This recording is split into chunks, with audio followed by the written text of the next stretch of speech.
transmisión. Recibe un abrazo de toda la familia Tabernáculo de Dios, pero comenten el en vivo, queremos conocerte, sé bienvenido.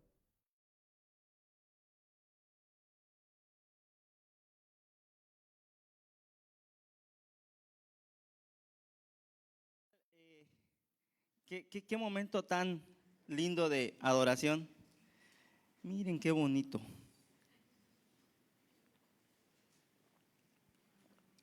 Sean bienvenidos todos a la casa de Dios, a la generación extrema, aquellos que vienen por primera vez tal vez, o aquellos que nos siguen en redes sociales, que lo están viendo en este momento o lo van a ver después. Sean bienvenidos a Tabernáculo de Dios en su reunión de jóvenes, ¿verdad? GX. Chicos, fue un momento muy hermoso. La alabanza, la oración establece una atmósfera diferente en el lugar donde nos paramos, ¿verdad? En el lugar donde estamos. Sin embargo, las acciones diarias establecen esa misma atmósfera donde vayamos. Lo que se siente aquí puede llegar a ser un sentimiento si no lo respaldamos con acciones. Si no nos comportamos de tal manera que reflejemos el carácter de Cristo, entonces se quedará como una emoción que nos gusta sentir los sábados y no un diario vivir que tengamos en nuestra semana. Entonces, qué bonito es pasar tiempo, sentir la presencia, cantarle a Dios, pero qué bonito también es poder vivir diariamente con la conciencia limpia y tranquila, sabiendo que Dios o estás cumpliendo con lo que Dios te manda o espera de ti como joven. Hay gente, ¿no?, que tal vez no le gusta sentirse con la conciencia tranquila, tal vez le gusta la adrenalina de estar haciendo algo que no debe, pero todo tiene su consecuencia. Las cosas buenas tienen su consecuencia, las cosas malas tienen su consecuencia.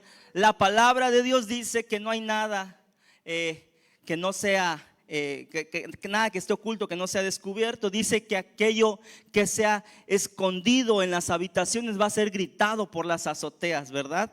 Entonces, joven, no hay nada. Te decía tu mamá de pequeño, yo tarde o temprano me voy a enterar. Y pasa lo mismo en la vida diaria. Tal vez tu mamá no se entera rápido, pero lo que hagamos para bien o para mal se sabe al final de cuentas. Entonces, ¿a qué estamos en GX? Estamos para ayudar a esta generación a que tomemos las decisiones correctas de acuerdo a lo que la Biblia nos enseña. Ya el tomar la decisión depende de tu voluntad, ¿verdad? Pero el consejo ya está. No podemos decir no sabía que estaba en la Biblia, no sabía que Dios decía esto, no sabía. Eso ya no se puede decir, porque aquí estamos dando poco a poco los consejos para poder vivir de una manera agradable a Dios y una manera que va a ser más útil para ti, que te va a redituar en un buen futuro, ¿verdad? El día de mañana. Entonces, estamos, por ahí alguien me decía, es que, o bueno, alguien escuchaba que decía, es que el cristianismo pide mucho, o sea, pide muchas cosas, son muchas reglas, también el vivir conforme a tus propios deseos pide mucho, pide lo mismo, pero al contrario. Mientras Dios te pide obediencia, el diablo te pide desobediencia a Dios. Mientras el cristianismo pide fidelidad, ¿verdad? El diablo pide infidelidad a tu pareja. Es lo mismo de un lado para otro. Ah, bueno, pero es que portarse bien es difícil, pero portarse mal es fácil. No, todo depende a quién estemos alimentando más. Todo depende a quién estemos alimentando más. Si estamos alimentando más a la carne, obviamente va a ser difícil portarse bien. Pero si estamos alimentando al espíritu, lo difícil va a ser portarse mal. para mí es más difícil tomar una cerveza que tomar un jugo de melón. Para mí sería lo difícil probar eso, ¿no? Para mí sería difícil hablarle feo a mi esposa. Lo fácil sería para mí decirle te amo. Para mí sería difícil, no sé, ser iracundo con ustedes, ser áspero. Lo fácil para mí sería darles un abrazo. Entonces, no es que sea difícil o fácil una cosa, sino se nos va a facilitar más aquello que estemos alimentando. Si estamos alimentando al espíritu, lo fácil va a ser lo correcto. Entonces, jóvenes, estamos en esta noche continuando con esta serie que se llama Atmósferas. Y hablamos la semana pasada que las atmósferas tienen dos características. Una es que se puede sentir, tú puedes percibir si hay una atmósfera de paz o una atmósfera de caos, ¿verdad?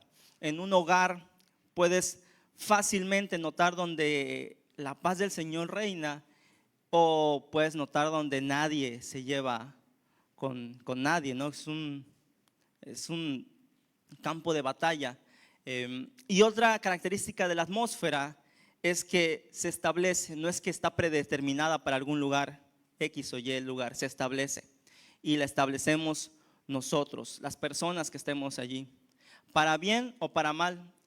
Tú en tu hogar puedes establecer una atmósfera de paz, o con tu carácter puedes establecer una atmósfera de molestia, de inseguridad. En un hogar donde hay un padre tal vez alcohólico, con problemas de ira, la casa va a estar mediamente tranquila hasta que llegue esa persona. En ese momento se establece una atmósfera diferente y nadie habla, nadie dice nadie, todos se esconden porque saben que hay una persona violenta allí. En un lugar donde hay alguien que se está quejando absolutamente de todo, hay una atmósfera de inconformidad. Nada parece ser suficiente, todo parece estar mal hecho, todo parece que le están haciendo mal.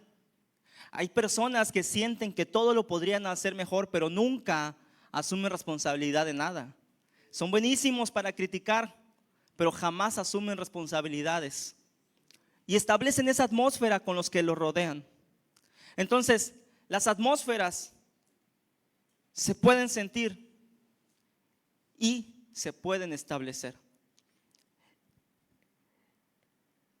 El tema de hoy es anarquía.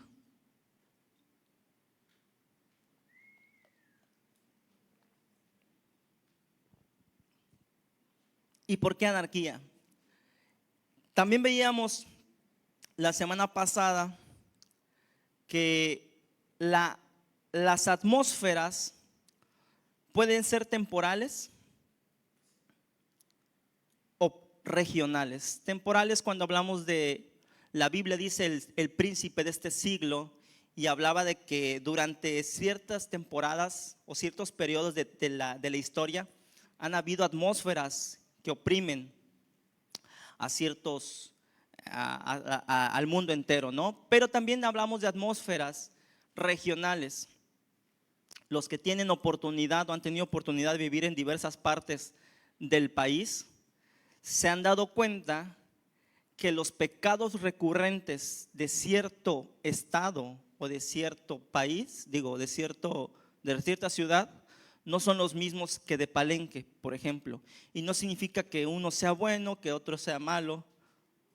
Simplemente los pecados o la opresión de cierto lugar es muy diferente.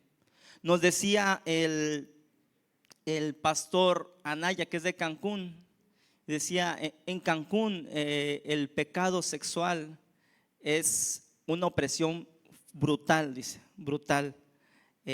Y no significa que en Palenque no haya pecado sexual, sino que es una opresión tremenda allá, ¿no? Que los problemas que se ven desde primaria son fuertes, ¿no? Y podríamos ver de muchos lugares, hablamos la semana pasada de muchas potestades que oprimen ciertos lugares, pero vamos a hablar específicamente de Palenque, porque Palenque tiene sus propias tal vez potestades, tal vez no sé qué tipo de situación esté oprimiendo a Palenque, pero sí sabemos y sí identificamos ciertas cosas. Los que hemos vivido en diferentes partes del estado, vemos que Palenque tiene sus características especiales que no tienen en otro lugar. A veces piensas que lo que está aquí es normal hasta que sales. Por ejemplo, piensas que las calles y las carreteras son normales en todo el país hasta que sales un poquito más al centro o al norte del país y te das cuenta, no, pues está bien cuidado, Palenque está bien descuidado, Chiapas está bien descuidado en sus carreteras, en su infraestructura. O sea, te das cuenta que no es lo normal en todo el país. O ves la vegetación y dices, acá es normal, vas y ves árboles, un montón de cosas, pero vas al norte y no dejas de ver ciénagas, matorrales, y no hay ningún arbolito, todo es piedra, piedra, piedra, piedra, piedra. Por eso cuando viene un extranjero le toma foto a cualquier arbolito que ve, porque es muy difícil para ellos verlo allá. Pero cuando vives aquí te lo tomas por normal. Y entonces Palenque, o esta ciudad o esta región maya, tiene sus propias atmósferas que nosotros ya vemos normales, pero no lo son en todo el país. Y es bueno identificar qué cosas están oprimiendo este lugar para no ser parte, porque nosotros no pertenecemos a la opresión de este lugar, nosotros pertenecemos a una atmósfera diferente y la vamos a establecer en donde estemos, o necesitamos establecerla donde estemos. Y entonces quiero hablar un poquito de historia.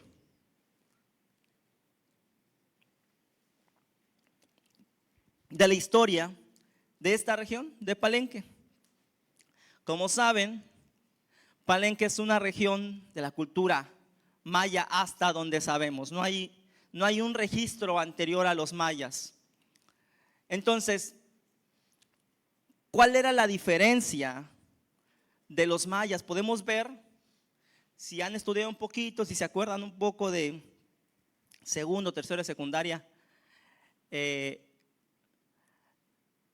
los incas o los aztecas tenían un gobierno centralizado, había un emperador, un emperador central, y todas las ciudades le rendían tributo. En cambio, los mayas no tenían un gobierno centralizado. Cada ciudad tenía su propio gobernante, cada ciudad tenía su propio rey, por así decirlo, cada ciudad tenía su propio emperador. En Palenque había un rey, en Tikal había un rey, Chichén Itzá tenía su propio rey, Calakmul tenía su propio rey. O sea, cada ciudad tenía su propia forma de gobierno. Todos eran mayas, pero no todos servían a una sola persona. Cada sitio tenía su propio gobernante. Y por ahí vamos dando una pista de por qué Palenque es sitio rebelde hasta el día de hoy. Otra cosa que nos puede dar pistas de por qué Palenque o la zona maya es rebelde, y es que cuando vino la conquista española, ¿cuántos años tardaron los españoles en conquistar a los aztecas? ¿Alguien tiene una idea? Pónganle una cifra. ¿Cuántos años tardaron los españoles en conquistar a los aztecas? 6, menos, más. 2 años tardaron los españoles en conquistar a los aztecas. Ahora, adivinanza, ¿cuántos años tardaron los españoles en conquistar todos los territorios mayas? Pongan otro número. Más.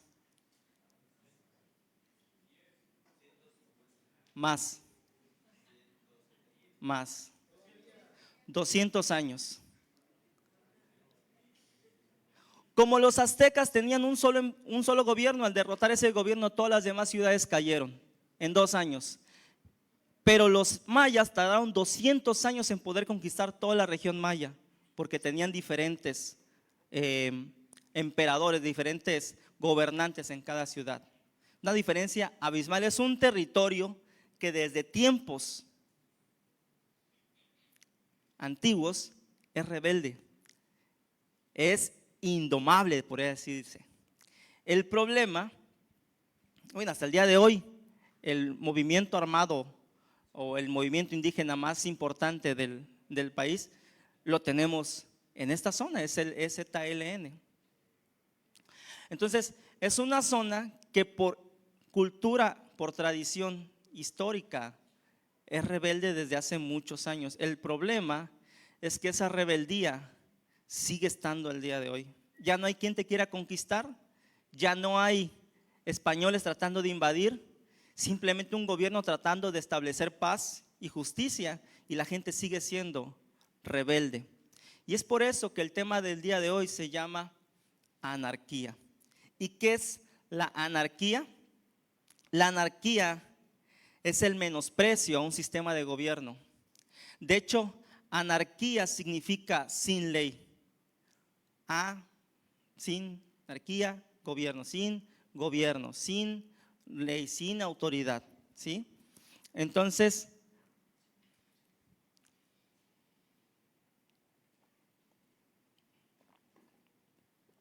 el lugar, hay muchas características que tiene pues el diablo en sus características que no son virtudes, ¿no? En sus pecados, en sus defectos.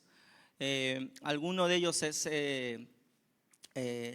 pues la maldad, la lascivia. Bueno, uno de ellos es la rebeldía. Y lo vemos desde el conflicto en el cielo. Fue un acto de rebeldía el tratar de ser igual a Dios. Y ese acto de rebeldía hizo que el diablo se llevara una tercera parte de los ángeles del cielo, ¿verdad? Entonces, es uno de sus pecados favoritos, la rebeldía. ¿Y qué mejor lugar para establecer un ambiente, una atmósfera de rebeldía, de anarquía, que una ciudad que culturalmente es rebelde desde sus inicios, ¿verdad? Ahí donde puede prosperar, donde hay personas culturalmente en contra del gobierno. Aquí no hay que hablarles mal del gobierno. Aquí de por sí mucha gente está en contra de lo que se hace.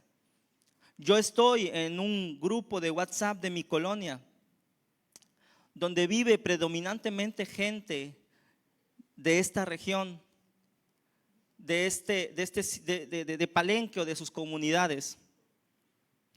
Y es una que a mí hasta risa me da como prácticamente cualquier situación lo convierten en un problema. Cualquier comentario lo convierten en discusión.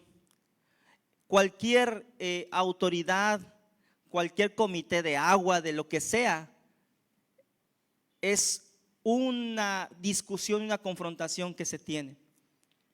Y es cultural y aparte es espiritual. Entonces, estamos inmiscuidos en un territorio rebelde.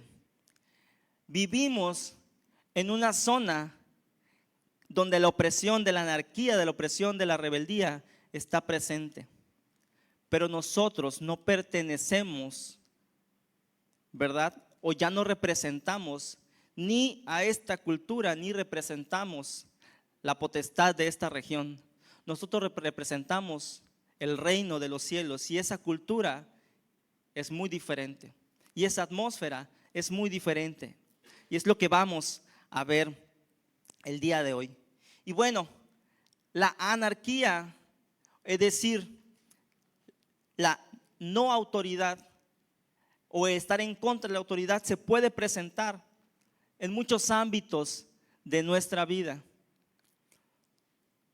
En la casa tenemos autoridad, ¿verdad? En este caso es papá, mamá. Si vives con tus abuelos, con tus tíos, ¿verdad? No sé con quién vivas, pero esa es la autoridad. Sin embargo, también hay otras autoridades. Si vamos a la escuela, hay una autoridad que es el maestro o la maestra. El prefecto es una autoridad. El director es una autoridad.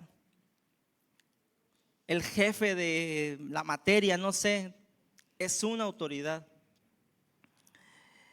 En el trabajo, pues está tu jefe inmediato y el jefe del jefe y el jefe del jefe del jefe. Hay una autoridad. Y en la iglesia también hay autoridad. No se los tengo que decir, pero es obvio y evidente que hay estructuras de autoridad en la iglesia. Y no significa que uno sea más importante que el otro. De hecho, para la autoridad, el más importante va a ser el que está por debajo de él.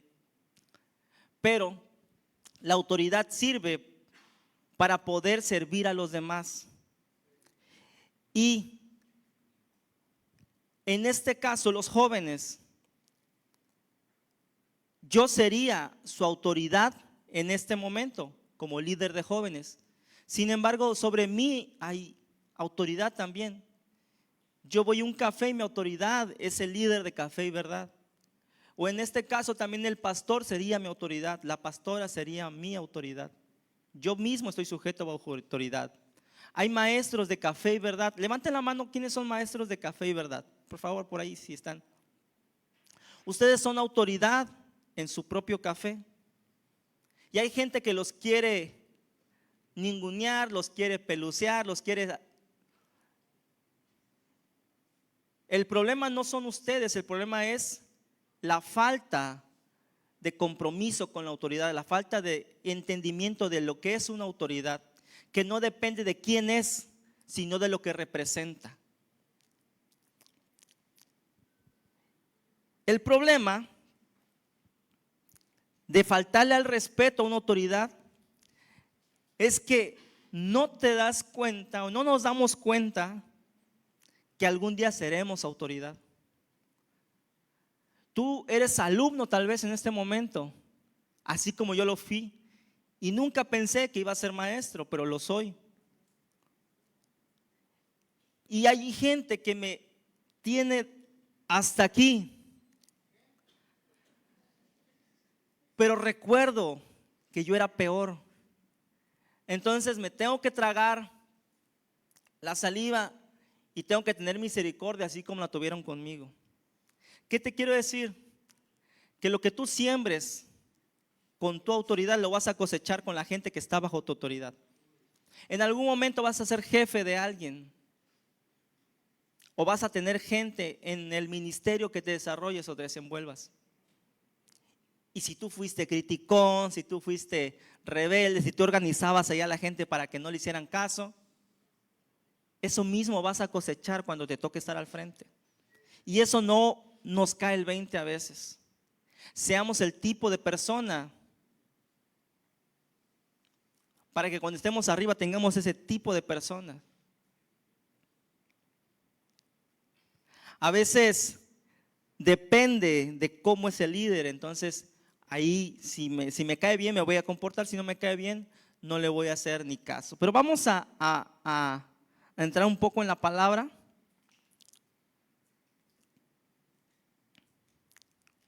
Y vamos a, ¿quién más que nos puede dar ejemplos que Jesús? Vamos a Mateo 22, 20 y 21.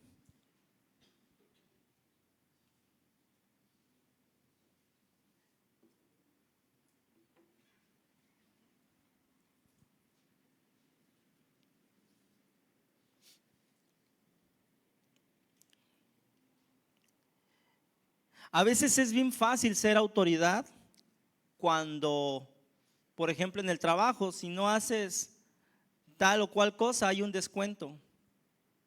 No tengo que discutir.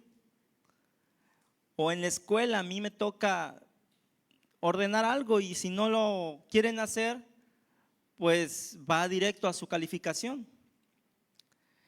Pero en la iglesia, que ni les pago ni les pongo calificación, ¿cómo lograr que la gente te apoye en lo que le pides? Solamente cuando tienen el entendimiento de que hay una autoridad delegada por Dios para su servidor, podrían entender, ¿verdad? Y podrían hacer las cosas. Vamos a Mateo 22, 20, 21 y dice, entonces les dijo, estamos aquí en el contexto, vienen los fariseos, ¿verdad? Los fariseos, Jesús les caía gordo. ¿Por qué? Porque Jesús hacía lo que ellos no podían hacer. Y Jesús estaba enseñando y haciendo milagros y los fariseos se mordían, ¿verdad? Los labios, les salía humo por la cabeza cuando veían a Jesús. Y dice, vamos a tenderle una trampa. Porque en ese tiempo los romanos tenían oprimido a Israel y dice, vamos a preguntarle, ¿será lícito darle tributo al César? Y tanto que responda sí o como que responda no, ya tenemos la respuesta para acabarlo. Y entonces llegan y le dicen, oye Jesús, y los fariseos dicen, ¿cómo ves? ¿Es lícito darle tributo al César? Jesús, discerniendo lo que ellos esperaban, dice, entonces les dijo, ¿de quién es esta imagen y la inscripción? Vio la moneda y dijeron, pues del César. Y les dijo, dale al César, dad pues a César lo que es del César y dar a Dios lo que es de Dios. ¡Pum! ¿Verdad? Siempre tenía una mejor respuesta de lo que esperaba. Y aquí hay dos lecciones que me gustaría compartirlo con ustedes. El César era un rey opresor, cruel, tirano, abusivo, invasor. Todo lo que le puedas atribuir al César, eso era. Los judíos, el pueblo de Israel, era nada más mano de obra. Eran dinero fácil para el César. No significaban, no representaban algo de importancia. Ellos representaban mano de obra. Y los esclavizaba y de alguna manera mediante el tributo. Entonces, la lección que enseña Jesús aquí es que no importa cómo sea el César, no importa cómo sea la autoridad, ¿verdad? Los defectos de tu autoridad no afectan tu integridad. Jesús vivió en integridad, Jesús vivió bajo esa ley. Y el César era corrupto, era cruel, era sanguinario. Y Jesús seguía cumpliendo con su deber cívico de brindarle el tributo. Y la primera lección es que no importa cómo sea tu jefe, no importa cómo sea tu maestro. Y es que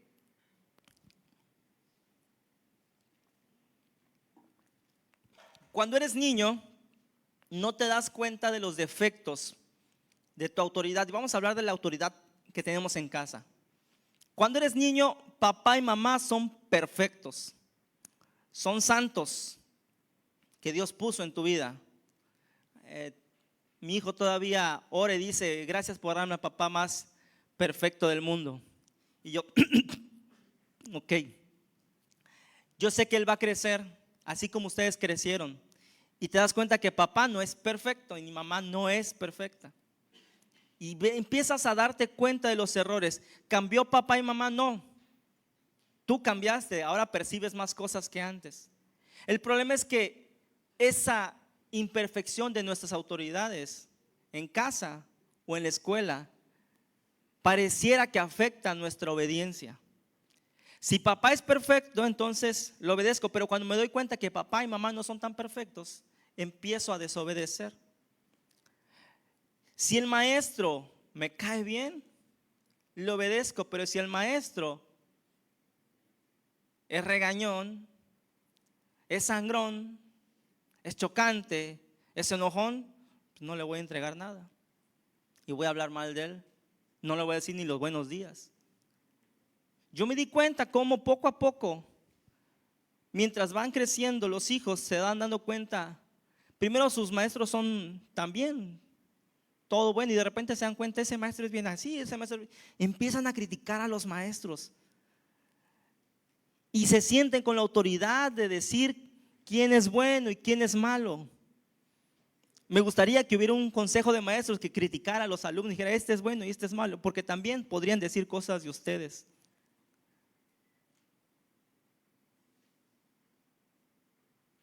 Y entonces tenemos jefes, o hemos tenido jefes para los que trabajan, que pareciera que no merecen nuestro respeto. Que tú dices, ¿cómo me vienes a decir a mí que yo sea puntual si tú entras hasta no sé cuánto? Faltaste tantos días y quieres que yo cumpla.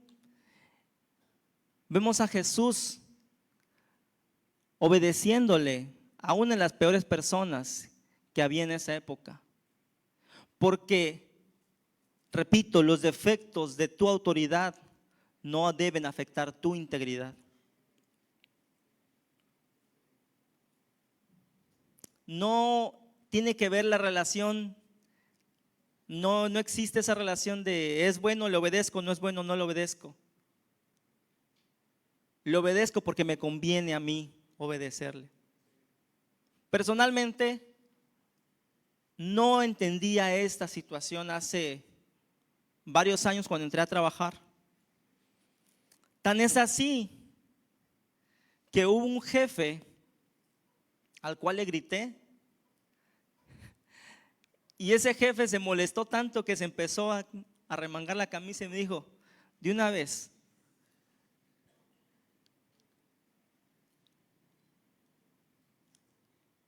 hoy me da risa, pero mucho tiempo me dio vergüenza cuando me cayó el 20 de lo que estaba haciendo o de lo que hice, desafiar a una autoridad y casi pelearme con esa autoridad. Cuando me lo recordaban y ya había tenido la revelación de esto, me daba mucha vergüenza. Dios lo bendiga donde esté a ese maestro.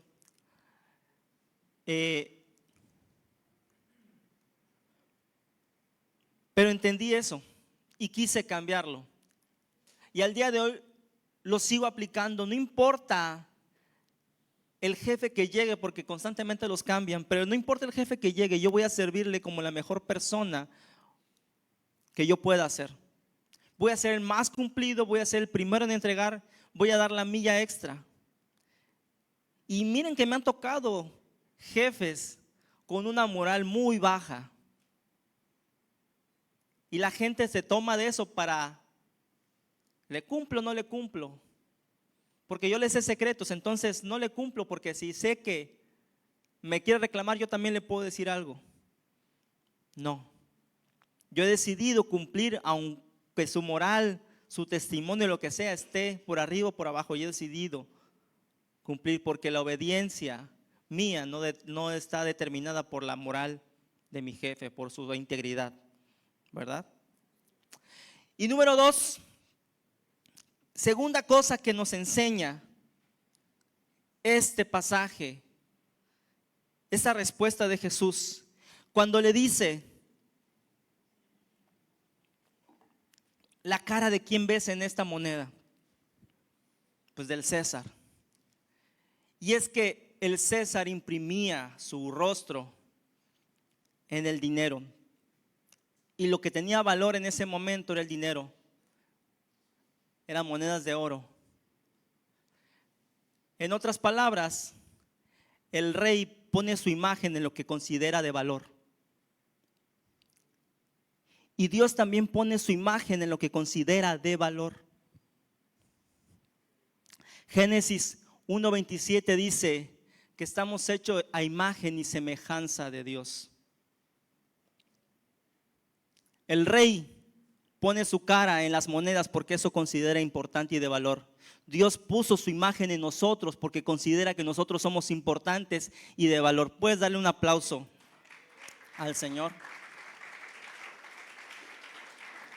Tú eres lo importante para Dios, tú eres lo valioso para Dios, tan así que puso su imagen en ti. Pero hoy en día hay mucha gente afanada y degrada a lo que Dios le dio valor para conseguir lo que el hombre le dio valor. Degrada su virginidad, degrada su integridad, degrada su intimidad por conseguir dinero, por conseguir likes, por conseguir atención. Dios te hizo a ti a su imagen y semejanza, y eso es lo que Dios tiene como valor. ¿Por qué a veces, pues, nos confundimos tanto y pensamos que lo que tiene valor es lo que el hombre piensa que es valioso, que es el dinero? Y degradamos aquello que Dios hizo con esmero y con cuidado, que eres tú. Entonces, las dos lecciones que vemos acá, para recapitular, es: los defectos de tu autoridad no tienen que ver con tu obediencia. Y número 2, Dios pone su imagen en la que considera de valor, y ese eres tú. Vamos a el siguiente versículo.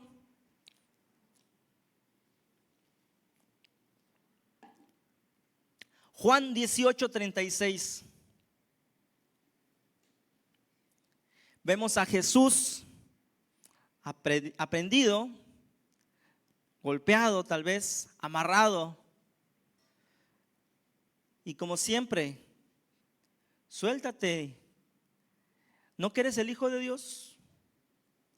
Y dice Jesús, respondió Jesús: mi reino no es de este mundo. Si mi reino fuera de este mundo, mis servidores pelearían para que yo no fuera entregado a los judíos, pero mi reino no es de aquí. Y ahí veo otras dos lecciones. Lo que Dios nos está enseñando en este versículo, jóvenes, es que nuestra misión no es establecer o derrocar un reino terrenal. Jesús dijo: mi reino no es de este mundo. Tu misión en la vida no es establecer un gobierno o derrocar un gobierno. Y miren que hay mucha gente que va a participar en la política en un futuro. Pero tu misión es establecer el reino de Dios por medio de tus acciones dentro de la política, dentro del gobierno. No sé si me explico. Tu misión no es en sí llegar al poder.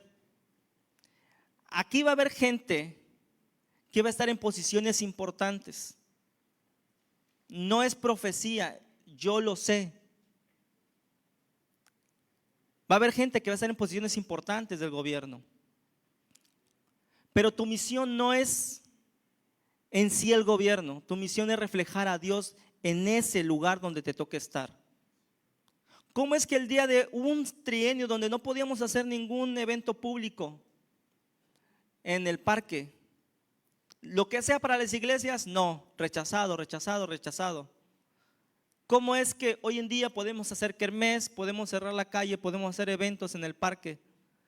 Porque hay una persona que tiene la mentalidad del reino de Dios y que está en el gobierno actualmente y nos da permiso para hacer o gestiona entre nosotros para hacer esos eventos.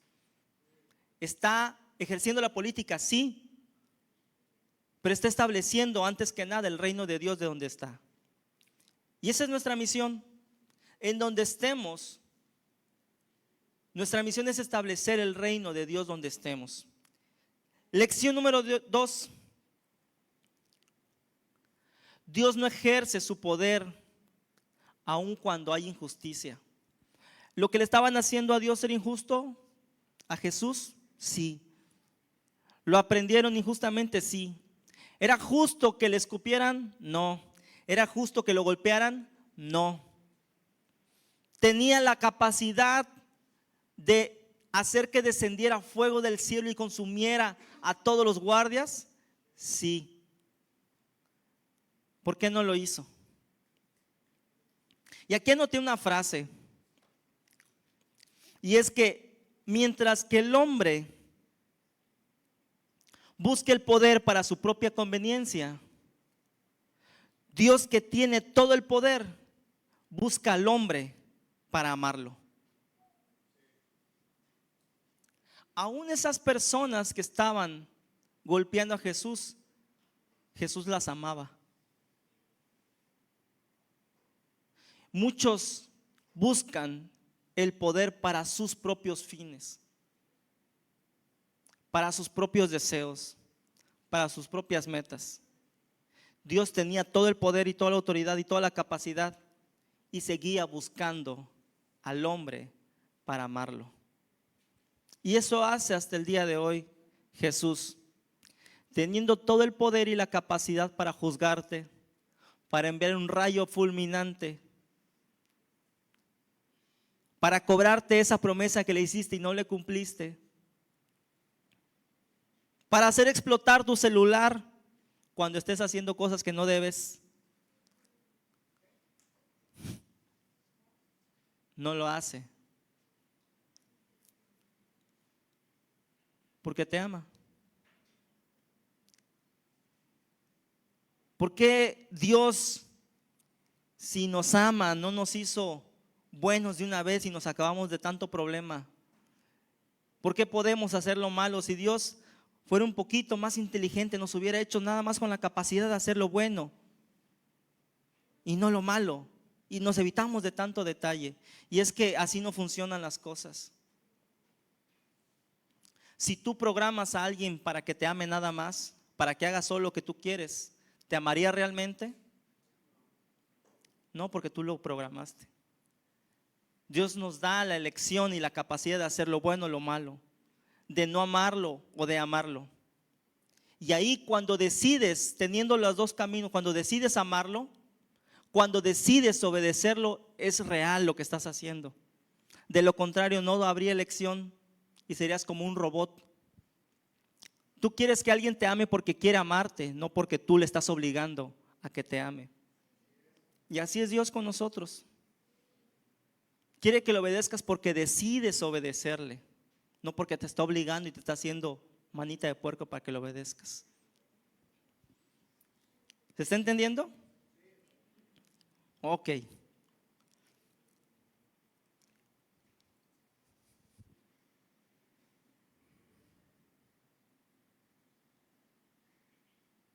¿Sí me apoyan con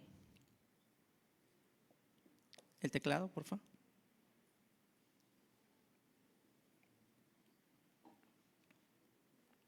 Romanos 13:1. Ya vimos que Jesús, pudiendo desobedecer, pudiendo derrocar gobiernos, pudiendo hacer muchas cosas, no lo hizo. Nos enseñó rectitud, nos enseñó integridad, nos enseñó un nivel superior de obediencia. Jesús mismo, hay un versículo donde dice que se sometía a sus padres. Y como todo niño, si tú te diste cuenta que tus papás no eran perfectos, imagínense Jesús, siendo Jesús, no se habrá dado cuenta que sus papás no eran perfectos y aún así les obedecía en todo, hasta que salió de casa.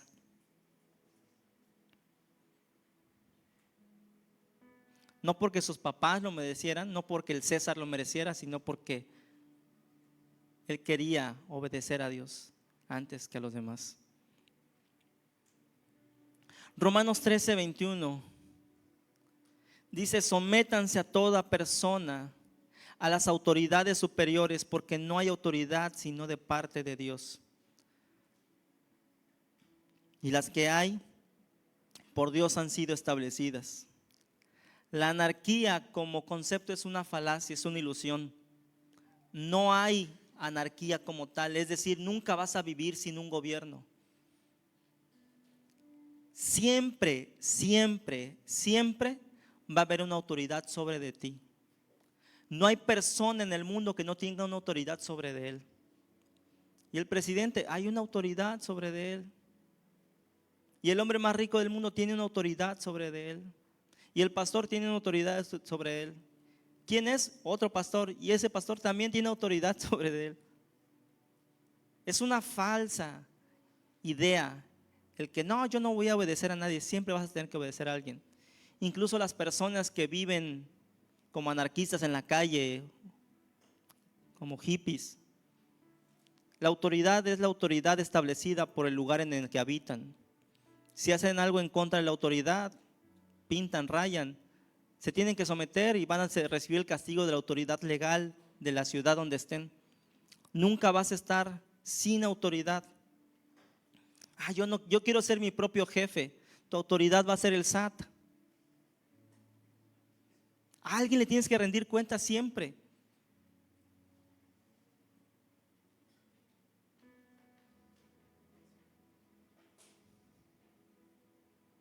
La Biblia dice que nos sometamos a toda autoridad. No hay autoridad sino de parte de Dios. Y Dios no siempre te va a dar la mejor autoridad o te va a poner arriba de ti al mejor jefe del mundo. De hecho, casi siempre ocurre lo contrario.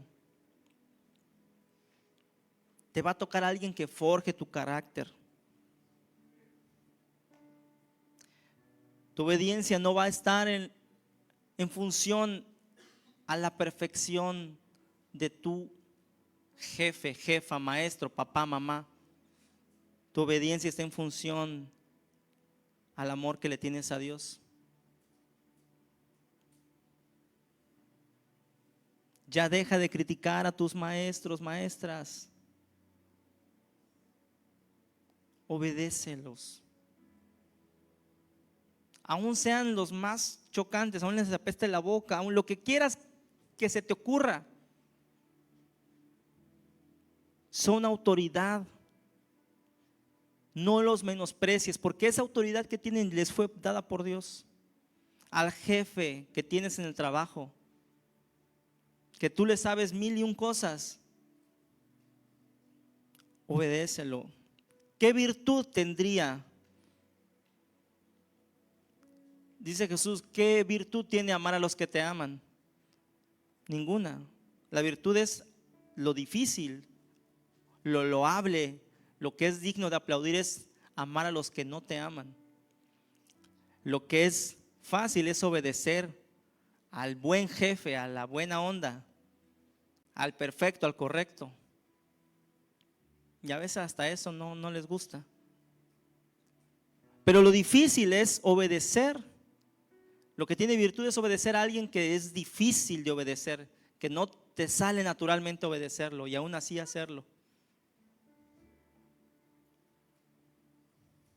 Dios delega autoridad a gente buena y a gente mala. Y la ruleta gira y de repente te toca a alguien bueno y te es fácil obedecerlo. Pero cuando te toca a alguien malo, ahí se revela quiénes somos nosotros, cómo está nuestra obediencia.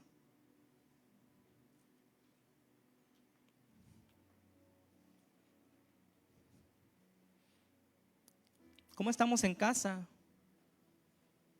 Si yo le preguntara a tu papá o a tu mamá, ¿obedece Juanito? ¿Obedece María? ¿Qué dirían tus papás?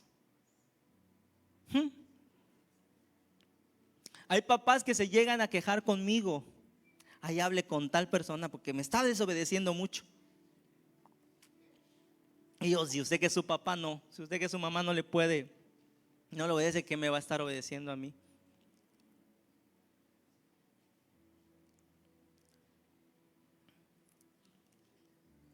¿Quién eres tú? ¿Cómo está tu obediencia?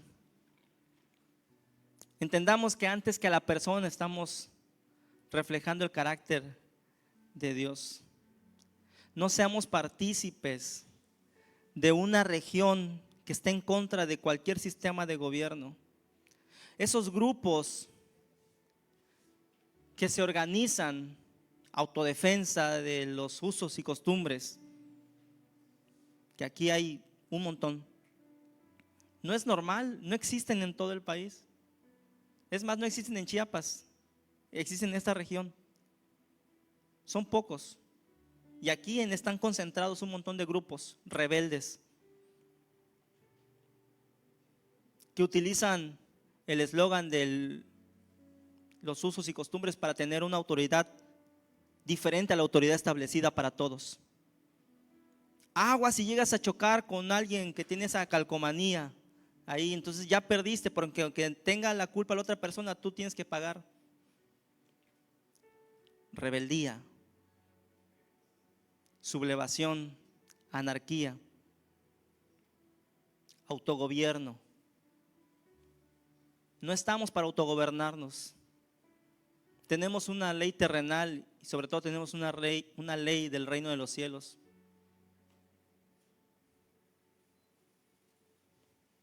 Otra cosa que quería decirte es que tu testimonio es permanente, tu estatus no. Te lo voy a explicar. Tu testimonio permanece por toda tu vida, pero tú no siempre vas a ser alumno de ese maestro.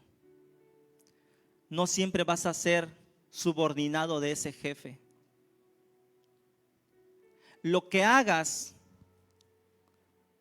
lo que yo hice tratando de pelearme con esa persona, hasta el día de hoy me lo recuerdan y ya no es mi jefe. Todo es temporal. No siempre vas a estar bajo la autoridad de ese jefe, no siempre vas a estar bajo la autoridad de ese maestro. Obedece el tiempo que te toque, porque lo que hagas mal o bien queda como tu testimonio y eso sí es permanente. Y te lo digo como una persona que entendió que aún las malas autoridades son autoridad. No te lo digo de alguien que siempre lo supo, sino que entendió, que se le fue revelado, que le hizo rema en su corazón. Yo era el número 1 en paros, en plantones, en lo que quieras. Llegué a tapar la carretera de Tuxtla San Cristóbal, la de Tuxtla Coita. En una ocasión un camión con toda razón estaba enojado y se me iba a ir encima porque estaba poniendo una como barricada.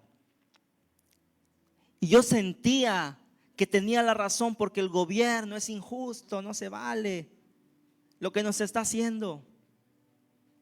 No entendía que el gobierno es una autoridad y le fue dado por Dios. Si es injusto o no es injusto, eso no me corresponde a mí juzgarlo. Es Dios quien quita y pone reyes. Es Dios quien quita y pone gobernadores. Es que el gobernador que estaba, ok, ese gobernador es temporal. Lo que tú hagas en contra de él o hables es tu testimonio y ese sí va a quedar. Y Dios vio y pesó a ese gobernador o a los que andían anteriormente y lo sacó y puso uno nuevo. Y hoy yo puedo ir y venir tranquilo a Tuxtla, lo que no se podía hacer. Él quita y pone reyes. Tu testimonio, ese sí es permanente. La gente que está en los cargos es temporal. Yo aquí en este lugar soy temporal. Si te pido algo, si te asigno cierta situación, obedece por bien tuyo. No critiques lo que se hace porque algún día te va a tocar hacerlo a ti y eso mismo vas a cosechar.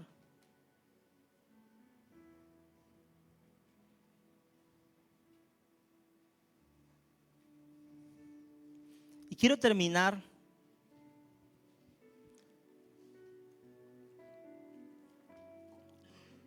porque a veces se entiende cuando hablamos de la obediencia a la autoridad que tienes que obedecer todo lo que te digan. Y esto también es peligroso, porque mediante ese tipo de coacción, gente ha abusado del poder que tiene, de la fe o del poder económico que ejerce sobre la gente que está abajo de su cargo. Y pareciera lógico, pero no tanto. Si han habido tantos casos es porque no es tan lógico. Hay gente que obedece ciegamente. Dios te manda a obedecer a tus autoridades, sean buenas o sean malas, por tu propio testimonio, no por que les vas a hacer un favor. Pero hay casos donde no solo está permitido desobedecer, sino es necesario la desobediencia. Y son casos específicos y me gustaría tocarlos antes de terminar el día de hoy.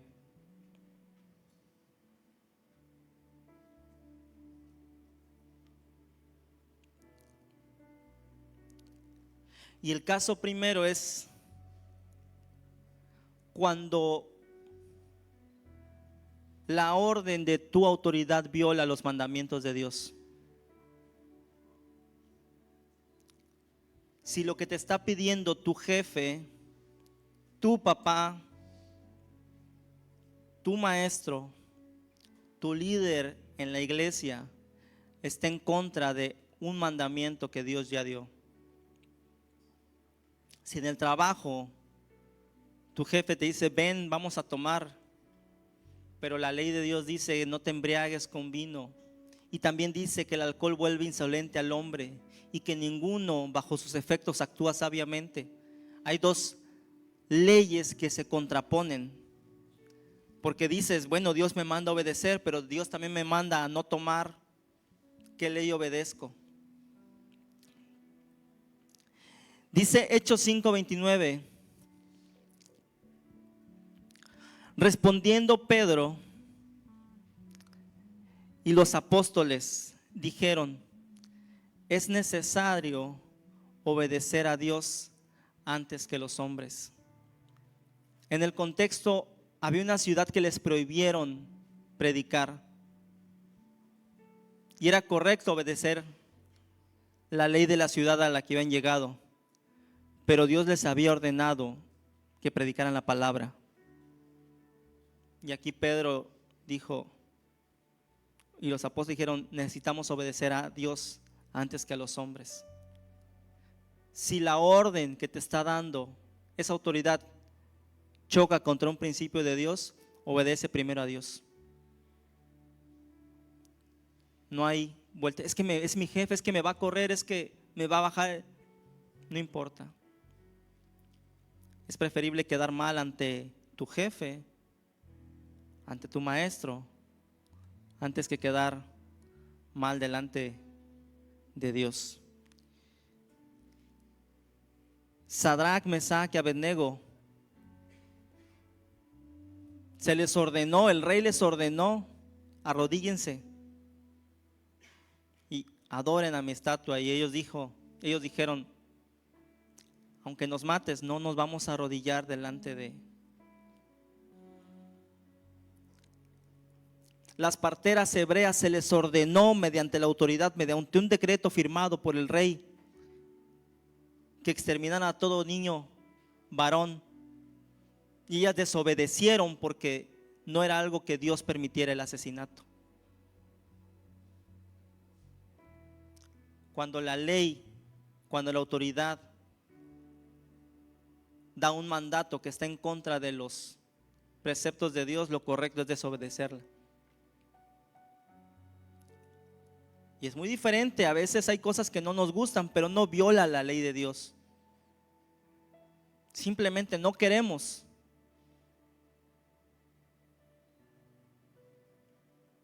Ahí obedece. Segundo caso en donde deberías desobedecer, cuando tu integridad física, moral o espiritual está en riesgo. 1 Corintios 6:19 dice, ¿Acaso no saben que su cuerpo es templo del Espíritu Santo? Ustedes han recibido al Espíritu de Dios que habita en ustedes. Entonces no son dueños de su cuerpo, porque Dios los ha comprado por un precio.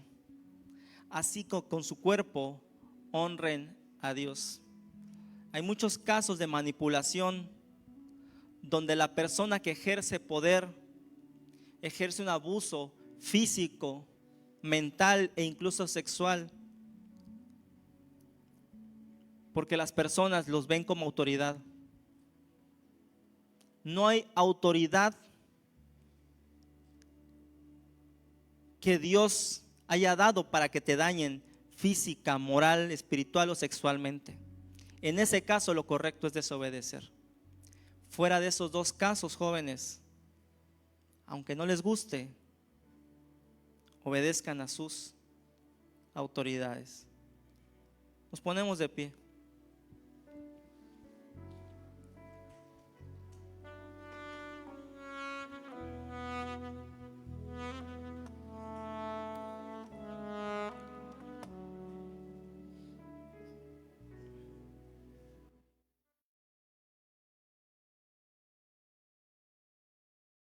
¿Qué noche acabamos de tener? Ahora no te vayas, que quiero dejarte una información. Tenemos actividades a lo largo de la semana.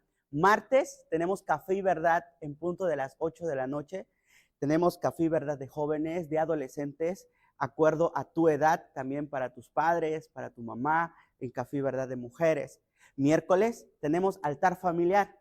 Ubica un grupo para que puedas ir con toda tu familia y leer la palabra de Dios. Viernes, no te puedes perder el programa Enfócate, conducido por mujeres. Sábado, si tienes hermanitos de 4 a 12 años, tráelos a Tabernáculo Kids a partir de las 10 de la mañana.